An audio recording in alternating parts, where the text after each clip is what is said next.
اعلیٰ حضرت امام محمد رضا خان فاضل بریلوی رضی اللہ تعالیٰ عنہ نے اس روایت کو نقل فرمایا اور فرماتے ہیں سلمہ بن اکوع سے پوچھا گیا تمہیں خوف نہیں تھا، ڈر نہیں تھا؟ 400 لوگوں کو اکیلے دوڑاتے چلے گئے، مدینے سے باہر بھی چلے گئے.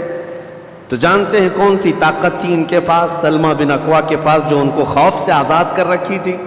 فرماتے ہیں ایک بار رسول اللہ صلی اللہ علیہ وسلم صحابہ سے بیعت لے رہے تھے، ہاتھ میں ہاتھ لے کر بیعت کر رہے تھے. تو سب حضور کے پاس ہاتھ دے رہے تھے، بیعت کر رہے تھے. حضور نے مجھ سے کہا سلمہ بن اکوع آ جاؤ، تم بیعت کر لو میرے ہاتھ پر. میں نے عرض کیا یا رسول اللہ پہلے ہی میں بیعت کر چکا ہوں. ایک بار وہ بیعت کر چکے تھے. حضور نے فرمایا دوبارہ کر لو، اس میں کیا حرج ہے؟ حضرت سلمہ بن اکوع کہتے ہیں میں نے دوبارہ حضور کے ہاتھ میں ہاتھ دیا، حضور نے بیعت کیا. تھوڑی دیر گزری تھی کہ صحابہ بیعت کر رہے تھے. حضور نے پھر پکارا سلمہ بن اکوع بیعت کیوں نہیں کر لیتے؟ کہا یا رسول اللہ میں نے 2 بار بیعت کی ہے. حضور نے فرمایا تیسری بار کر لو، کیا حرج ہے؟ وہ حضرت سلمہ بن اکوع کہتے ہیں میں نے اپنا ہاتھ رسول اللہ کے ہاتھ میں تیسری بار دیا اور بیعت کیا. اور اس کے بعد جب نکلا حضرت سلمہ بن اکوع کہتے ہیں مجھے اس ہاتھ پر اتنا بھروسہ تھا کہ دنیا کی ہر طاقت کو دھول چٹا سکتا تھا کہ رسول اللہ کے ہاتھ میں دیا ہوا ہاتھ ہے. ان کے پاس جو بے خوف ہونے کے لیے کوئی دولت تھی نا، بے باک ان صحابہ کو اگر کوئی چیز بناتی تھی تو یہی چیز ہے عشق مصطفیٰ، محبت مصطفیٰ، جس کو بریلی کے امام نے فرمایا ہے خوف نہ رکھ رضا ذرا تو ہے عبد مصطفیٰ، تیرے لیے امان ہے، تیرے لیے امان ہے. کسی شاعر نے کہا تھا کہ دیوان گانے عشق محمد کو دیکھ کر گھبرا گئی ہے گردش دوراں کبھی کبھی. حضور کے عاشقوں کو دیکھ کر کے دنیا کی طاقتیں بھی گھبرا جاتی تھیں کہ ان کے پاس ہے کون سی طاقت.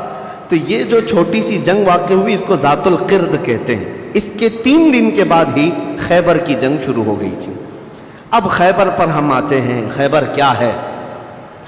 تقریباً مدینہ طیبہ سے 320 کلومیٹر دور یا 300 کلومیٹر کے قریب ایک بستی ہے جس کو خیبر کہتے ہیں. خیبر یہودیوں کا گڑھ ہے، یہودیوں کا مرکز.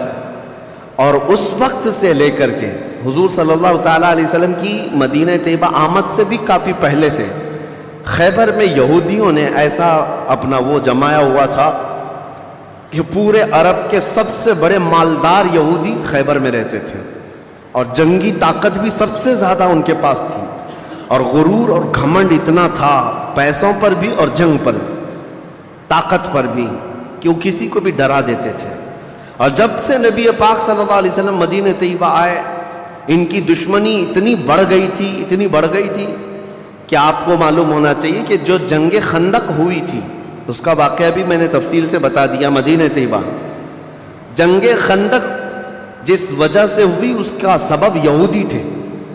یہودیوں نے مکہ کے کافروں کو، مشرکوں کو، نجد کے کافروں کو سب کو جمع کیا تھا اور پانی کی طرح پیسہ بہایا تھا. جنگ 12,000 لوگوں کو رسول اللہ کے خلاف اکٹھا کیا تھا یہودیوں نے. یہ خیبر کے یہودی تھے. کیونکہ نبی پاک صلی اللہ تعالیٰ علیہ وسلم جب تشریف لائے تھے 2 قبیلے یہودیوں کے مدینے میں آباد تھے، بنو نزیر اور بنو قریظہ. آپ کو میں نے سیرت کے بیان میں یہ بھی بتا دیا تھا. اور یہ دونوں قبیلوں نے حضور صلی اللہ علیہ وسلم کے ساتھ غداری کی تھی، وعدہ خلافی کیا، معاہدہ جو تھا اس کو توڑ دیا. اس کی وجہ سے ان یہودیوں کو جو مدینے میں رہتے تھے جلا وطن کر دیا گیا تھا، نکال کر باہر کر دیا گیا. تو جتنے مدینے سے نکالے ہوئے یہودی تھے وہ سب خیبر میں جا کر جمع ہو گئے تھے. خیبر میں جا کر کے ان لوگوں نے اڈا بنا لیا تھا اور ڈیلی ان کی صرف اور صرف یہی منصوبہ بندی ہوتی تھی کہ محمد صلی اللہ علیہ وسلم اور ان کے ساتھیوں کو کیسے مارا جائے، کیسے قتل کیا جائے. کوئی بھی دور دراز سے اگر چھوٹی سی دشمنی رکھتا تھا رسول اللہ سے تو یہ یہودی خیبر کے پورا کا پورا مال ان کے پاس بھیجتے اور ان کو کھڑا کرتے کہ تم جاؤ، ہم سپورٹ میں ہیں، ہم سپورٹ کریں گے. ساری جنگوں میں مشرکوں کا سپورٹ کرتے تھے. اب میں آپ کو بتاؤں جن کے دلوں میں اتنا زہر بھرا ہوا تھا رسول اللہ صلی اللہ علیہ وسلم کی دشمنی کا، اب ان لوگوں نے دیکھا کہ یہ اب ان کی طاقت بڑھتی جا رہی ہے اور بادشاہوں کو تک ان لوگوں نے اسلام پیش کر دیا. اور اسلام اب مکہ مدینے کا نہیں رہ گیا، اب تو ایران بھی چلا گیا ہے، مصر بھی چلا گیا ہے، حبشہ بھی چلا گیا ہے، یمن بھی چلا گیا ہے. تو ان کے پیٹ کا درد اور بڑھ گیا. ان لوگوں نے پھر اب فیصلہ کرنا شروع کیا کہ اب سارے لوگوں کو جمع کرتے ہیں۔ ایک قبیلہ تھا بنو غطفان، یہ مشرکوں کا قبیلہ تھا اور وہ جنگی طاقت بہت زیادہ رکھتے تھے۔ اس وقت عرب میں وہ نڈر مانے جاتے تھے۔ یہودیوں نے ان کو بلا کر کے جنگ کا پلان کیا کہ مدینے پر اچانک چڑھائی کریں گے اور تہس نہس کر کے رکھ دیں گے، کسی کو خبر بھی نہ ہو، پورے مدینے کی اینٹ سے اینٹ بجا دیں گے۔ انہوں نے پلان کیا راتوں رات، لیکن مخبر صادق رسول اللہ صلی اللہ تعالیٰ علیہ وسلم کا حال یہ ہے، اور کوئی غیب کیا تم سے نہا ہو بھلا۔ نبی پاک صلی اللہ تعالیٰ علیہ وسلم کو خبر ہوئی کہ یہودیوں نے میٹنگ کی ہے اور راتوں رات مدینے پر چڑھائی کرنے والے۔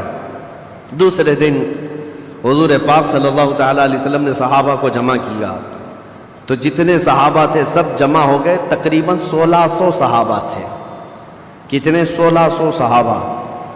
1600 صحابہ مدینہ طیبہ سے نکل پڑے حضور کے ساتھ کہ ان یہودیوں کو خیبر سے نکلنے سے پہلے ان کا راستہ ہم روکیں گے کہ مدینے پر کوئی بھی چڑھائی نہ کر سکے۔ جب رسول اللہ صلی اللہ علیہ وسلم صحابہ کو لے کر چل پڑے، چال الٹی پڑ گئی۔ یہودیوں نے یہ سوچا تھا کہ مدینے پر اچانک حملہ ہوگا، کسی کو کانوں کان خبر نہیں ہوگی، لیکن ایسا ہوا کہ 8 دن کے بعد اچانک حضور خیبر پہنچ گئے، ان کو کانوں کان خبر بھی نہیں ہوئی۔ نبی پاک صلی اللہ تعالیٰ علیہ وسلم صحابہ کے ساتھ جب پہنچے، صبح ہو رہی تھی، خیبر کی وادیوں میں حضور داخل ہو رہے تھے، تو یہودی اپنے اپنے کھیتوں میں کام کرنے کے لیے جا رہے تھے۔ جیسے ہی مدینے کی فوج کو دیکھا، ہیبت طاری ہو گئی، الٹے قدم اپنے قلعوں میں واپس بھاگتے رہ گئے اور چیخ مارتے رہ گئے کہ محمد بھی آئے ہیں اور مسلمان بھی آئے ہیں۔ حضور صلی اللہ علیہ وسلم نے ان کی چیخ و پکار کو سنا تو ایک جملہ فرمایا۔ حضور صلی اللہ علیہ وسلم فرماتے ہیں، جن کافروں کی وادی میں ہم اتر پڑے ان کی صبح خراب ہو ہی جاتی ہے، اور یہ خیبر اب برباد ہوگا۔ حضور کے الفاظ تھے، جملہ نکلا۔ صحابہ کرام اتنی جوش سے نعرہ لگا رہے تھے کہ یہودیوں کے سارے قلعے صحابہ کی آواز سے گونجنے لگے۔ خیبر میں 8 قلعے تھے، 8 مشہور قلعے۔ انہوں نے بہت مشہور اس وقت کی طاقتور یعنی عمارتیں ایسی بنا رکھی تھیں کہ ان کا یقین تھا کہ کوئی ان قلعوں کو توڑ نہیں سکے گا۔ اور حد تو یہ ہے کہ آج 1400 سال گزر گئے، ابھی بھی وہ قلعے موجود ہیں، آج بھی موجود ہیں خیبر میں۔ وہ قلعوں کے باقیات، کھنڈرات ابھی بھی موجود ہیں۔ اب آپ اندازہ کریں کہ 14 صدیاں گزرنے کے بعد اب بھی وہ قلعے ہیں، تو اس وقت کتنے محفوظ رہے ہوں گے، کتنے مضبوط رہے ہوں گے۔ ان کو بڑا غرور تھا۔ 8 مشہور قلعے تھے، قلعہ نائم، قلعہ نطات، قلعہ قموس، ان کے نام تھے الگ الگ۔ ہر قلعہ الگ الگ کاموں کے لیے استعمال ہوتا تھا۔ اب نبی پاک صلی اللہ تعالیٰ علیہ وسلم خیبر جب پہنچے، 1600 صحابہ ہیں۔ اب سنیے، ایک قلعہ نائم تھا جس میں سارا ذخیرہ تھا، کھانا پانی اور سب کچھ وہاں پر تھا، اور اس کی ذمہ داری سلام بن مشکن نام کا ایک یہودی، وہ بہت ہی بغض و عداوت میں بھرا ہوا یہودی تھا، اس کے ذمے تھی۔ اور قلعہ قموس جو سب سے بڑا قلعہ تھا، اس کی ذمہ داری مرحب نام کے یہودی کے پاس تھی۔ اور مرحب وہ شخص ہے جس کے بارے میں مشہور تھا کہ وہ 1000 لوگوں سے تنہا لڑ سکتا ہے۔ 1000 انسانوں کی طاقت تھی جس کے پاس، اس کا نام مرحب تھا۔ پورے خیبر کے یہودی اس سے ڈرتے تھے۔ اور قلعہ قموس جو سب سے بڑا قلعہ تھا، وہ اس کے انڈر میں ہوا کرتا، سب ان کی تقسیم تھی۔ اب جب نبی کریم صلی اللہ تعالیٰ علیہ وسلم شروعات فرمائی تو قلعہ نائم جو قریب تھا آبادی سے، اس پر چڑھائی شروع کر دی۔ تو جو صحابہ وہاں گئے تھے قلعہ نائم، تو صحابہ اکرام کو سخت مصیبت اٹھانی پڑی، کیونکہ اتنی سخت گرمی تھی کہ جس کی وجہ سے حلق میں کانٹے پڑ جاتے تھے پیاس کی شدت سے۔ کئی صحابہ اس میں شہید ہوئے۔ آخرکار قلعہ نائم فتح ہو گیا۔ ایک قلعہ فتح ہوا، دوسرا فتح ہوا، تیسرا فتح ہوا، قلعے اس طرح سے فتح ہونے لگ گئے۔ یہودیوں کی تعداد میں آپ کو بتاؤں، یہ 1600 صحابہ تھے، اور یہودی اس وقت خود اور قبیلہ بنو غطفان جو مشرکوں کا قبیلہ تھا ان کو بھی جنگ کے لیے اپنے قلعے میں بلا لیا تھا. کل تعداد سب کی ملا کر 8,000 ہو چکی تھی. 8,000 لوگ 1,600 لوگوں سے ڈرے ہوئے سہمے ہوئے قلعوں میں بندے ہیں, کوئی باہر نکلنے کو تیار نہیں. اب اس کے بعد یہ خیبر کا معاملہ بڑھتا گیا. اس میں ہوا یہ کہ آخری جو قلعہ تھا قلعہ قموس, یہ سب کے بس کی بات نہیں تھی. بہت مضبوط قلعہ, اور جو آدمی اس کا سپہ سالار ہے, شہ سوار ہے, وہ مرحب ہے. پورا عرب جانتا تھا اس کی طاقت کو. پہلے دن نبی کریم صلی اللہ تعالیٰ علیہ وسلم نے صحابہ کی ایک جماعت حضرت ابو بکر صدیق رضی اللہ تعالیٰ عنہ کی سپہ سالاری میں بھیجی.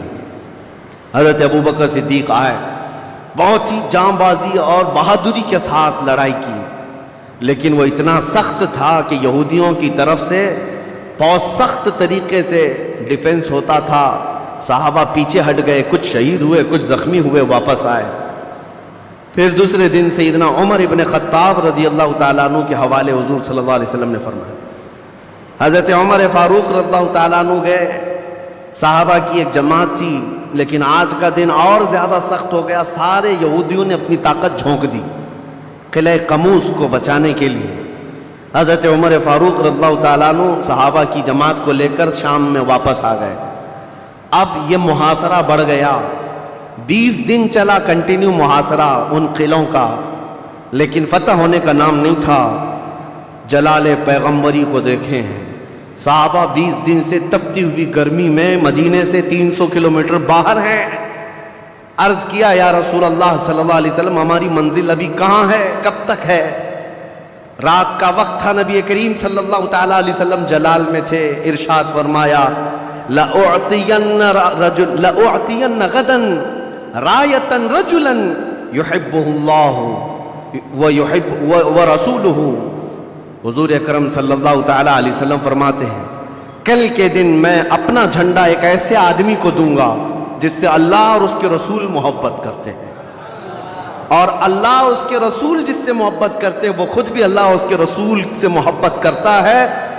اور پھر میرے آقا نے فرمایا خیبر کی فتح اسی کے ہاتھ میں رکھی ہوئی. صحابہ کہتے ہیں پوری رات بے چینی اور کروٹ لیتے ہوئے ہم نے گزاری.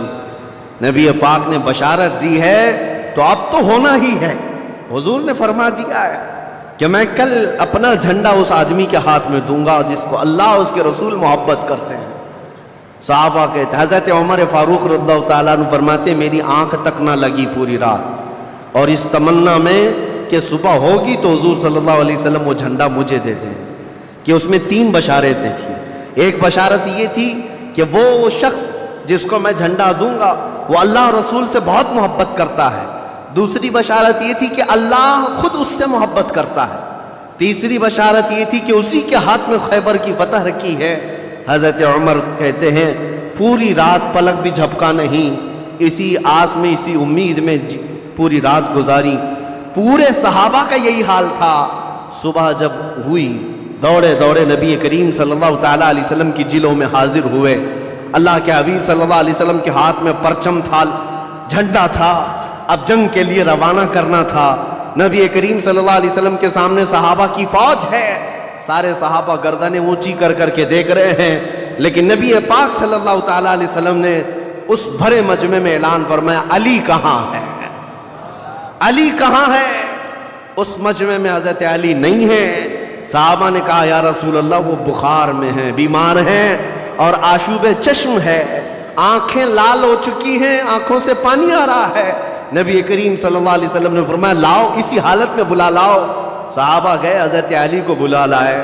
بخار کی حالت میں ہیں, آنکھوں میں آشوب ہے, سرخی آ چکی ہے. نبی کریم صلی اللہ علیہ وسلم نے قریب بلایا, اپنا لعاب پاک نکال کر ان کی آنکھوں میں لگایا. حضرت علی فرماتے ہیں مجھے ایسا لگا کبھی آنکھوں میں کوئی مرض آیا ہی نہیں تھا, بخار بھی نہیں تھا.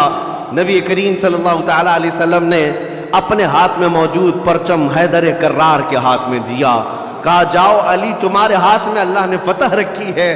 میرے عزیزو ایک بات میں آپ کو بتا دوں کہ یہ کیا معاملہ ہے. جب رسول کریم صلی اللہ تعالیٰ علیہ وسلم کو یہ معلوم ہے کہ حضرت علی کے ہاتھ میں ہی یہ جنگ فتح ہونی ہے تو پہلے دن کسی اور کو کیوں بھیجا، دوسرے دن اور صحابی کو بھیجا، یہ 20 دن کا محاصرہ کس بات کا تھا، یہ سارے معاملات کس لیے تھے؟ ایک بات یاد رکھیں، فتح اسلام کے حق میں ہے اور غالب اسلام ہو کر رہے گا، لیکن قدرت کا قانون یہ ہے، جیسے معراج میں بھی آپ کو معلوم ہے نمازیں تو 5 ہی ہونی تھی، لیکن 9 مرتبہ حضور صلی اللہ علیہ وسلم کو آنا جانا کیوں رکھا گیا؟ خدا کی قدرت کا قانون یہ ہے کہ پہلے اسباب کی طرف دیکھو، بعد میں اسباب کا خالق خود تمہارے لیے راستے پیدا فرمائے گا۔ جنگ تو فتح ہونی ہی ہے، لیکن تمہیں اسٹرگل کرنا پڑے گا، میدان میں مشکلیں اٹھانی پڑیں گی، بعد میں فتح تو تمہارے ہاتھ میں اللہ نے دی ہے۔ حضرت علی کرم اللہ وجہہ الکریم اپنے ہاتھ میں پرچم لے کر کے جب قلعہ قموس کی طرف بڑھتے ہیں، جانتے ہیں وہ تاریخ کا وہ عظیم دن ہے، محرم کی غالباً 9ویں تاریخ ہے۔ میں نے شروع میں ہی کہا کہ یہ ایک تاریخ کا ایسا حصہ ہے جس سے ساری باتیں آگے کی فتوحات جڑی ہوئی ہیں۔ کیوں میں آپ کو بتاتا ہوں، حضرت علی جس انداز سے جا رہے تھے اس وقت لوگوں کے اندر ہیبت طاری تھی، صحابہ آپ کے ساتھ تھے۔ جیسے ہی قلعہ قموس کے پاس گئے، سیدھے حضرت علی کرم اللہ وجہہ الکریم نے للکار کر کے مرحب یہودی کو بلایا کہ باہر آ جا اپنے قلعے سے اور مجھ سے مقابلہ کر۔ وہ ہاتھی کی طرح سے ڈیل ڈول رکھتا تھا اور خرامہ خرامہ سامنے آیا اور للکار کر کے کہنے لگا، قد علمت خیبر انی مرحب شاک السلاح مجرب، تمہیں معلوم ہے پورا خیبر مجھے جانتا ہے کہ میں مرحب ہوں۔ شعر پڑھ رہا تھا، پورا خیبر جانتا ہے کہ میں مرحب ہوں، سر سے لے کر پیر تک ہمیشہ ہتھیار میں رہتا ہوں، اور نہایت ہی تجربہ کار آدمی کہ جس کا وار کبھی خالی نہیں جاتا ہے۔ اس کے جواب میں مولا علی کرم اللہ وجہہ الکریم فرماتے ہیں، انا الذی سمتنی امی حیدرا کلیت غابات کریہ المنظرا، تجھے پتہ ہے میری ماں نے ہی میرا نام حیدر رکھا ہے۔ حیدر کا مطلب ہوتا ہے شیر، میری ماں نے میرا نام حیدر رکھا ہے، کلیت غابات کریہ المنظرا، ہیبت ناک شیر جب بھوک کی وجہ سے کچھار میں دہاڑتا ہے اس کو حیدر کہا جاتا ہے۔ جب یہ رجزی اشعار کا تبادلہ ہو رہا تھا، وہ یہودی مرحب جو سر پر ٹوپی پہنتا تھا، ویسی ٹوپی لوہے کی کسی کے پاس تھی نہیں، جسم پر جو لوہے کا خود لباس ہوتا تھا ویسا لباس کسی کے پاس نہیں تھا۔ مقابلے میں وہ آیا اور اس نے حضرت علی کرم اللہ وجہہ الکریم پر بہت تیز وار کی، لیکن وار خالی گیا۔ حضرت علی کرم اللہ وجہہ الکریم پر کوئی وار نہیں آیا۔ پلٹ کر جب حیدر کرار نے وار ماری تو اس کی خود کو ٹوپی کو کاٹتا ہوا یہاں تک کہ اس کے جبڑوں تک حضرت علی کی تلوار آ گئی، اس کے دانتوں کو تک کاٹتی ہوئی آ گئی۔ اس کے بعد دوسرا وار بھی نہیں پڑا تھا کہ مرحب زمین پر ڈھیر ہو کر تڑپنے لگ گیا۔ اتنا ہی نہیں ہے کہ یہ منظر دیکھ کر کے جتنے یہودی تھے سب کے سب ٹوٹ پڑے۔ کس پر؟ حیدر کرار پر۔ اکیلے بطل جلیل ہیں، جس طرف سے آتے تھے صحابہ کہتے ہیں حضرت علی کی تلوار اس دن جو چمک رہی تھی ہمارے جسموں میں ہیبت طاری تھی، کبھی ادھر چمکتی ہے کبھی ادھر چمکتی ہے۔ آپ کو پتہ ہے ایک لقب آپ کا کرار ہے۔ کرار کا مطلب کیا ہوتا ہے؟ پلٹ پلٹ کر کے حملہ کرنے والا، اور ایسا حملہ کرنے والا کہ سامنے والے کو سنبھلنے کا موقع بھی نہیں دیتا۔ حضرت علی کی تلوار نے اتنے وار کیے کہ یہودیوں کی صفیں درہم برہم ہو گئی۔ بعض تو لوگوں نے یہ سوچا کہ جان بچانے میں عافیت ہے، جب ہمارا سردار ڈھیر ہو کر تڑپ رہا ہے ہمیں اس سے مقابلے کی کیا تاو ہے۔ بڑھتے گئے حضرت علی، سیدھے قلعہ قموس جو تھا وہاں جا کر کے کھڑے ہو گئے تو یہودیوں میں ایک اعلان ہوا کہ اگر یہ علی بن ابی طالب قلعے کے اندر گھس گیا تو خیبر قیامت تک ہمارے ہاتھ میں نہیں آ سکتا، اپنی طاقت لگا دو۔ سارے یہودی ٹوٹ پڑے، جتنی فوجیں تھی ٹوٹ پڑی۔ جانتے ہیں حضرت علی اپنا ڈیفنس کیسا کر رہے تھے، اپنے بچاؤ کے لیے کیا کر رہے تھے؟ قلعہ قموس کے دروازے کو جو پھاٹک تھا ایک ہاتھ سے اکھاڑ دیا اور بائیں ہاتھ سے صرف دروازہ پکڑتے تھے، سیدھے ہاتھ سے تلوار سے حملہ کیا کرتے تھے۔ ایک ہاتھ میں دروازہ لے کر کے ڈیفنس کر رہے ہیں، ڈھال بنائے ہوئے ہیں، جہاں سے تیر آئے یا تلوار آئے اس دروازے سے آپ نے اپنے آپ کا ڈیفنس کیا ہے۔ صحابہ کہتے ہم دیکھتے رہے، وہ دروازے کو ایسے اپنے ہاتھ میں نچا رہے تھے جیسے کوئی چھوٹا کھلونا اپنے ہاتھ میں نچایا جاتا ہے۔ حضرت علی کرم اللہ وجہہ الکریم نے اس قلعے کا پھاٹک توڑ دیا جس کو 20 دنوں سے صحابہ جا کر کے آ رہے تھے، توڑ نہ سکے تھے۔ پھر اس کے بعد جب جنگ ٹھنڈی ہوئی، بعض لوگ یہ کہتے ہیں کہ قلعے کا پھاٹک اٹھا کر کے پھینک دیا، پھینکا نہیں، پوری جنگ بھر حضرت علی اس دروازے کو پکڑ کر کے جنگ کرتے رہے اور قلعے کے اس دروازے کو اپنی ڈھال بنائے رہے۔ جب یہودی سرد پڑ گئے، ٹھنڈے پڑ گئے، تو اس قلعے کے دروازے کو آپ نے اٹھا کر پھینک دیا۔ صحابہ کہتے ہیں ہم بعد میں، چونکہ وہ راستے میں پڑا تھا، اٹھانے کے لیے گئے تو 40 صحابہ مل کر کے اس دروازے کو اٹھا نہ پا رہے تھے۔ جو تنہا حیدر کرار اتنی دیر تک اپنے ہاتھ میں لے کر کے لڑتے رہے۔ کون ہے یہ حیدر کرار؟ یہ وہی حیدر کرار ہے جب رسول اللہ صلی اللہ علیہ وسلم نے مکہ مکرمہ میں سب سے پہلے اسلام کی دعوت دی تھی تو مکہ والوں نے انکار کیا تھا۔ 9 سال کا ایک بچہ کھڑا ہوا تھا، کہا یا رسول اللہ میں آپ کے دین کی حمایت کروں گا۔ پتلی پتلی ٹانگیں تھی، کمزوری تھی۔ رسول اللہ نے اس 9 سال کے بچے کو دیکھا اور سینے سے لگایا اور بارگاہ رب العزت میں عرض کیا کہ مولا اس کی ٹانگوں میں اور اس کی بازوؤں میں تو طاقت عطا فرما۔ وہ 9 سال کا بچہ جب 25 سال کا ہو گیا تو فاتح خیبر بن کر کے نکلا، حیدر کرار بن کر کے نکلا۔ اسی لیے سچ کہا ہے جس نے کہا ہے شاہ مرداں شیر یزداں قوت پروردگار، لا فتح الا علی لا سیف الا ذوالفقار۔ یہ ہے جس کا مطلب یہ ہوتا ہے فارسی میں شاہ مرداں شیر یزداں، نوجوانوں کا اگر کوئی بادشاہ ہے تو وہ حیدر کرار ہے۔ شیر یزداں اگر اللہ کا کوئی شیر ہے تو حیدر کرار ہے۔ قوت پروردگار، اللہ کی طاقت کا مظہر دیکھنا ہے تو وہ علی بن ابی طالب ہے۔ لا فتح الا علی، سچ کہا جس شاعر نے کہا لا فتح الا علی۔ پورے لوگوں میں اگر جوان کوئی کہنے کے لائق ہے تو وہ علی بن ابی طالب کا نام ہے۔ لا سیف الا ذوالفقار، اور دنیا میں اگر کسی تلوار کو تلوار کہلانے کا حق ہے تو وہ ذوالفقار حیدری کا نام ہے۔ عزیزان گرامی وقار، یہ خیبر فتح ہوا، جیسے یہ خیبر فتح ہوا صحابہ میں اتنا جوش بھر گیا تھا، نہ قلعہ قموس باقی رہا نہ مرحب باقی رہا۔ اور خیبر کو جو مولا علی نے اس وقت توڑا تھا، 14 صدیاں گزر گئی، آج تک یہودیوں کا اس میں داخلہ نہ ہو سکا تھا۔ یہودیوں کو پتا تھا ایک بار علی اس میں داخل ہو گیا تو قیامت تک خیبر ہمارے ہاتھ میں نہ آ سکے گا۔ آپ کو پتا ہے 2018 کی بات میں بتاؤں، 2018 میں انگلینڈ میں لندن کی سڑکوں پر پوسٹر اور بینر ہورڈنگ کارڈ لیے ہوئے یہودی احتجاج کر رہے تھے، پروٹیسٹ کر رہے تھے کہ خیبر ہمارا تھا، ہم کو نکالا گیا تھا اور تمہاری ہماری لاسٹ جنگ خیبر تھی، اس کے بعد نہیں ہوئی۔ اس طرح کی باتیں، یعنی میں نے محسوس کیا کہ مسلمان تو بھول گئے خیبر کیا ہے۔ یہودیوں کو جن کو مار پڑی تھی آج بھی یاد ہے کہ مولا علی نے کیسے مارا تھا، آج بھی یاد ہے کہ حیدر کرار کی وار کیسی تھی۔ صدیاں گزر گئیں، وہ زخم ابھی تک بھرا نہیں ہے۔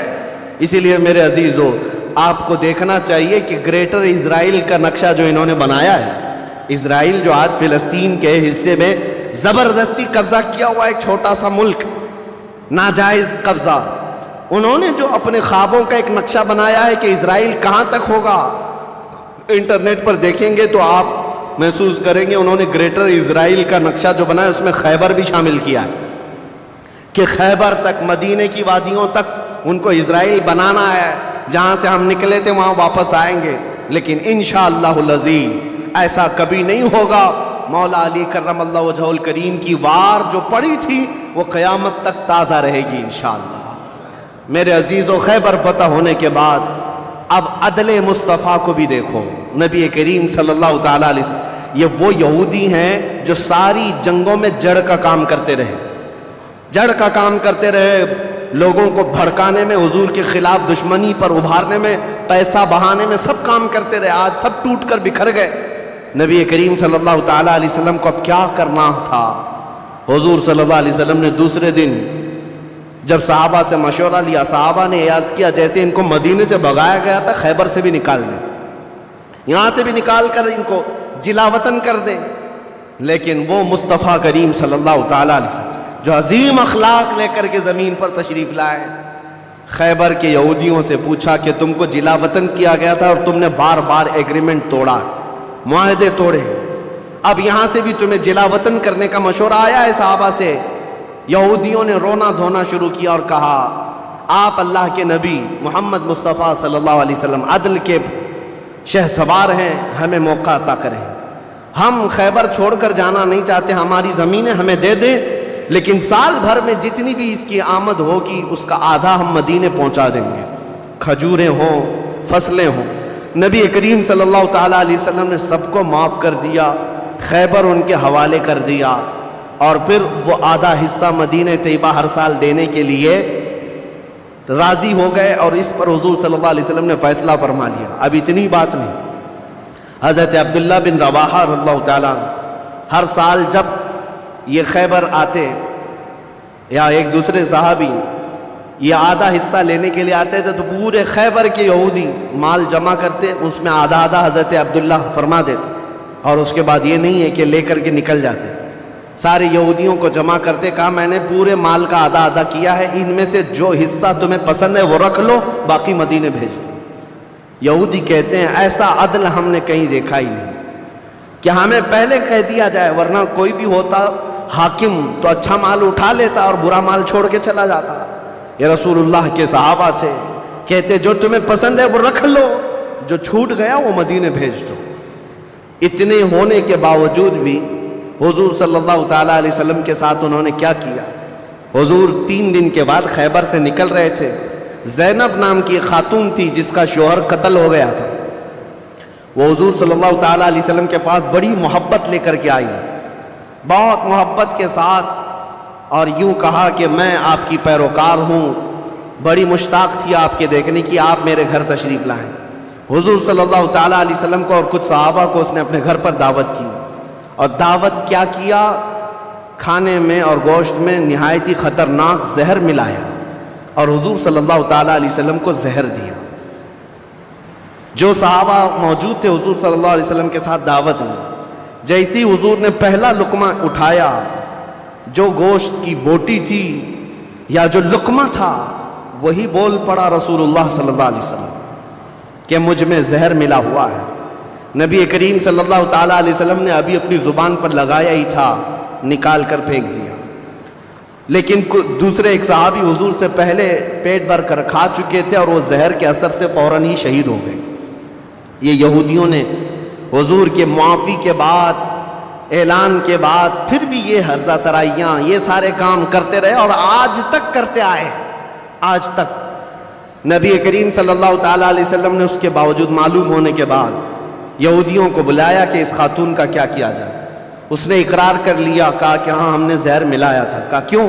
کہا ہم یہ دیکھ رہے تھے اگر آپ اللہ کے سچے رسول ہیں تو آپ کو خبر ہو جائے گی، ورنہ ہم کو آپ سے نجات مل جائے گی، ہم بچ جائیں گے، آپ زہر سے ختم ہو جائیں گے۔ نبی کریم صلی اللہ تعالیٰ علیہ وسلم تو زہر کے اثر سے کچھ نہیں ہوا اور حضور بچے اس زہر سے، لیکن ان یہودیوں میں سے کوئی بھی اسلام کی طرف آیا بھی نہیں۔